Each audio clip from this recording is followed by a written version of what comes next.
chỉ vậy ule tụi này hiền hay Zote Honda làm mà hiền có Omega hay thì lại Zote Toyota làm khăn gì hay hiền Scooter Hralh thì Activa cái miền thuồng chặt cho cả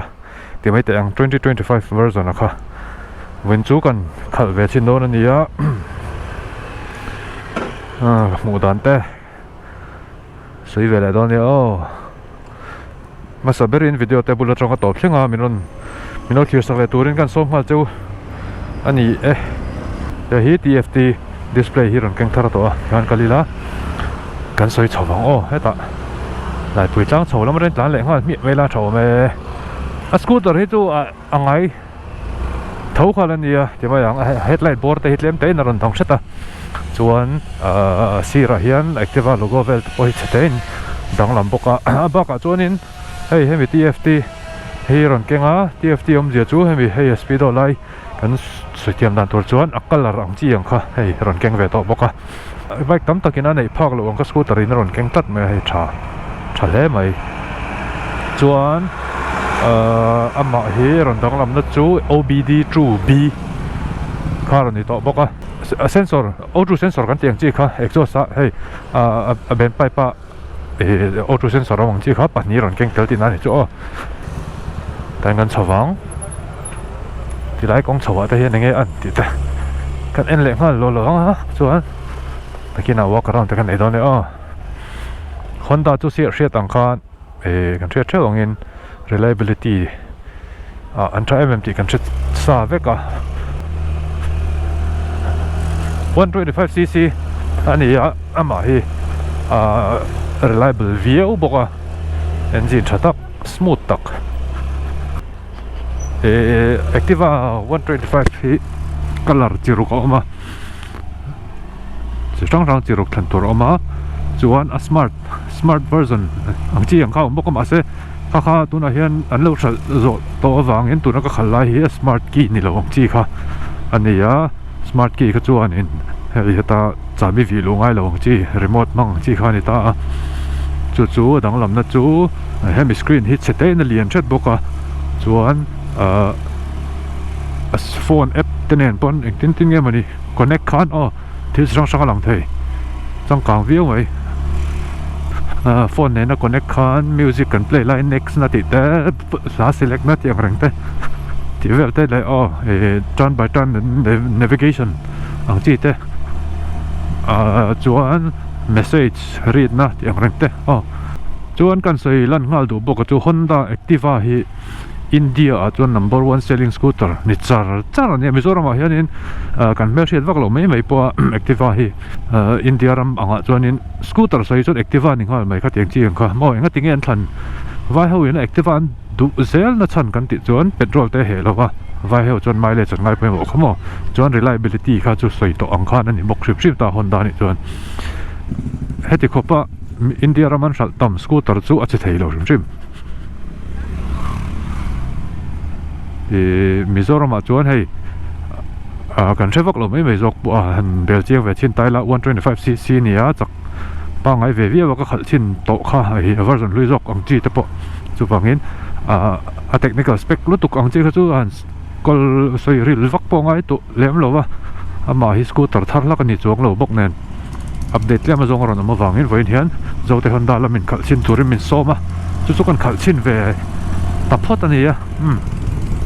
lo enzel ula video te kan sei so ve zel dan ya ein zo thakhat ve view mai tunai scooter chok thar chu achang kang to lom khop mai hei automatic kill switch ang chi ang kha automatic stop ang chi kha ron chom hwala tlema han tlan muang deuh chuan in thing engine in cut off mal chu du chuan update ya hi me mai tur ani ta tia on hian traffic jam vela din khan thia kha khan petrol tam to ka save hetia throttle pam deuh hian anung le mai ta chu adu lo tan chon update thei thawa ta hian ma se kha tang kai na chu petrol traffic jam vela kan din laia scooter lo nung char ang khan kha petrol save don ta ni chu a thut pon wa ma so po a dam chuanin hemi tilai space hi zau tha gas bur leng ta po hian hei thil phur teu te cc ta ka hi 125 plus da ania ma se cc ta ka hi 123 point something vel ani he tu na po kong chu tlan pon he atul lawa chuan tul lawa engine nung char charang chi kha he thi ta foi khat ka heranga nung le ngal kha mo ma ai khanin hemi automatic start stop hi engine ron thima antia china khan men sila ani tak tak ani chuk tlan pon din kher lo pon athingal mai chuan walk around ta kan nei nga nakina kan soi chun som zel dor ne ole hi Activa Honda Activa 125 2025 model chunita an equal zoi tai la scooter Hralh model Hralh ani lem lo Activa chu kan sa thewanga kan sa thewanga chi ta ka soi tong khan update lem zong ron oma chu masabera chona man hi soi tai la aman hi complete nan hian noi khat le sing ni borvel ani vea he aya man tlop chat te po ma a smart ta kha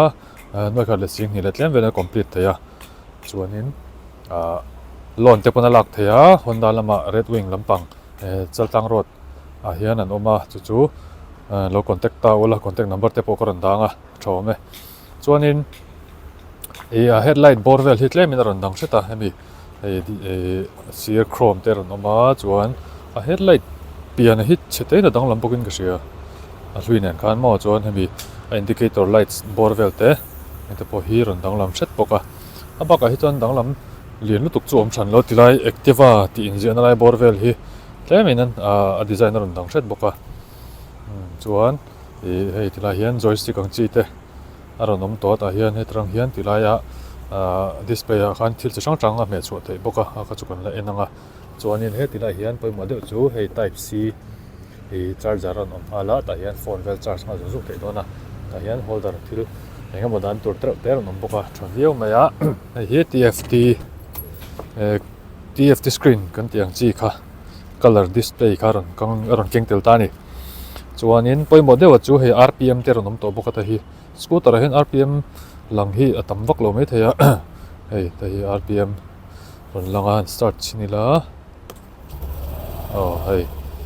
RPM cheng takin lang thei to ta ni thakop mai ta hian hei trip A trip B te distance to empty ti te chi chang alang thei boka hei kilometer chuan settings a lut tai la hei function tiang reng te display set na te general service ti chang om nola ta tang hian hemi joystick atanga lu tur hi ani ta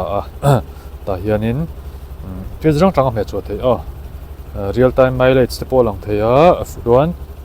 hemi a petrol la om atanga kilometer tlan thei za distance to empty an tiang chi mo khang te po khalang thei boka phone call notification te le chi chang ta na display vek thei aket nunga hianin 90 by 100 10 inch charon manga aket nung hemi bial len zonga hi inchi som tina ni chu 90 by 100 ron manga chuan malampang hi aket malampang bial hi alien le set ta 19 by 90 12 inch ni ve thung ta ni hemi bial len zong hi inchi som pani tina ni chu malampang hi thir ani a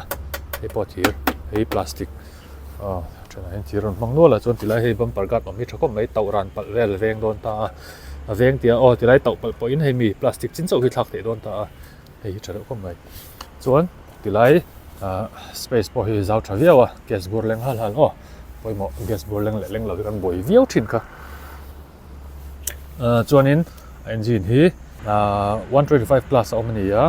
123.92 cc nia ground clearance hi hemi tilai san zong hi 162 mm ani ya chuanin ma hian disc brake ron manga disc brake hi 190 mm ani ya disc brake hemi disc brake hi 190 mm chuan single piston caliper ron mang boka brake hi chu tha pa ngai viau chuan size 10 kill switch nei boka size 10 ti thak zongin ron thi zel hei chu thil thar mm vak pawh ni chuang lo nunga hian drum brake ron mang boka nung light vel po hi moi vel viawa chuan penro thunna hi nunga oma ol sam takin si thon ker ngai lovin tatang hian a hon mai thei tiam nei hian si tarin honga chung her hon le a thun mai tur ani a som khop mai chon ta tang tho hianin a seat a hon le thei ta seat hi boot space first aid kit le ren som donga tilai hi helmet lian vak lo chu leng dona zau tak chu ni san lo tilai space hi chu thil lenga mo chu da cheu tayang chin le pho tayang chuan in a mai le cha hi an on claim da ni kilometer som nga le ti vel ani ma se he em chu kan khal chuak thei ker lawang kan ram anga chuan chemera po 40 vel te chu ni mayang 40 chho vel te chu liter khatin kilometer som li le ti vel tlan thei chuan in thadon khop mai petrol he lo na sa don box ya han soi tam nak tur chu om to lowa ka soi tawang khanin scooter hi thar hlak ani a model thar hlak ani leng lowa Activa te chu kan rei to a khazong kha walk around pa kan en kwal zoi thei chu ni sela chuan hopa in kan khal kwal lenga chuan Zote Honda lama te kan peng thlanga kan enge che tur tul tang soi mai te kan ni chuan kan la soi thale bok don ni a ti khanin walk around toi te chu kan nei pui ta tarang hian let chawanga Zote Honda lama scooter ka da lenga ki koi deuh lekin chuk chho deuh lek tan puyang tilai te hi chho ulver phian amo Activa hi ei scooter torki deuh ang chi hi ani lutuk lo na ma se chho deuh apo poin ai mun dia kan tlan puya chu tengin problem an ei san lo chu wang Mizoram aizol khopui aizol kho chung vel hi chuanin chu ti han bui na em tur chu engine attack hi chuan om ka shelawa a zo lo tin vel ma tinga chuan ka om kher lawang in ka shelawa kala test chi lawa inpur pana zia tawang anol puya chuan ma tlang puya nga chuan in anung suspension hi step 2 min adjust here preload chuan ama lampang suspension hi telescopic fork an tiang chi pa nga yang kha ani boka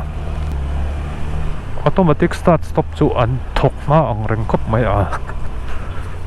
tilama tang ka leila chuan Chanmari kan chukong Zote Honda hi lam hi an scooter big phei chu part thi kan nei tha an ti view mai a en company po hi soitai la part big ka hianin en kim hi nei kim vek thei hi ani lowa an nei lo po hin cha ve mai zela part hi kan nei tha thokat an ti spare part chi mo chu wangin two wheeler big anga phei chuan scooter ho anga phei chuan bike model om to lo bike model chuak to lo ang chi anga te kha chuan cha le chu kan chaw thei thawa ma se nei reng hi har ve ma se kan nei lo ho po hi kan cha zel thei ma ve shet chu ngai thin an ti chu min shil dan ania chu kan talan saka parts lama kha chuan boina om lutuk lo tur angai photila paka an Honda shim engine hi kan shethawanga han soile taila reliability mo a reliable arin tlaka a cheve mai lo siam ngai lutuka om lo chuan parts le ngai lo tina ni mai ta chu wangin Honda product nei chu an chuan deuh lar thin ka mo Honda is Honda an ti ve zia trong kam kan mang le taila chu wangin Activa 125 hi Nobel chiang ve chin ta ula Zote Honda red wing lampang hemi Chaltlang road a hian an oma an contact number te pok lo da langanga adu tan chuan valen lu va test ride thei ani ya tuna ka khalai me khi noi khat le sing ni borvelin sing ni le tlem velin on road mo text le eng kim choi vek to nuwa a complete theya noi khat le sing ni le tlem velin petrol hello boxi scooter tha changkang boxi smooth tha em boxi mo chuan nuam in tu chuan Zote Honda in lo pan ve heu don ni Zote Honda om na shelo tan ti hian lo enzel ta ula ari hi moi re khomai engine vibration to anna lem lo smooth tha a grip po von an oma a brake po a thaviau a hnung brake lock hi ta hian om boka chho zong a parkin brake lock in jam kam vak ngai lo tilai hi hei Zote Honda chu ani le ta qua lắm à lan chầu miệng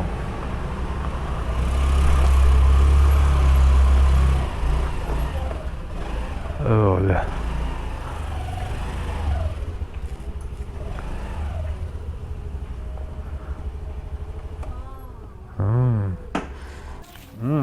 Zote Honda chuan ka let